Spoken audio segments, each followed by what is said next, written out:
ఇటువైపు కొట్టుకోవడానికి కష్టంగా ఉందని కొద్దిగా అవతలకు తెసుకొని అవతలకు దించుతున్నారు లోడు.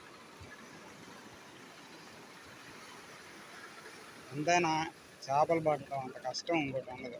ఎందుకంటే చేపలు పట్టడం కష్టం, ఇక్కడ బోటు నీళ్ళల్లో బ్యాలెన్స్ చేయడం కష్టం, లోపలికి పోయిన తర్వాత వాతావరణం సహకరించడం ఇంకోటి, సహకరించిన తర్వాత కూడా సేఫ్గా బయటికి రావడం అనేది ఇంకా చాలా కష్టం. నేను ఓన్లీ బీచ్లో వీడియోస్ ఎందుకు పెడతానంటే ఈ బీచ్ దగ్గర రావడానికి కూడా చాలామంది కుదరదు, ఈ చుట్టుపక్కల ఉన్న వాళ్ళు కూడా చాలామంది రారు, అందరికీ అవైలబుల్గా వీడియోస్ ఉంటాయని చూస్తున్నాను.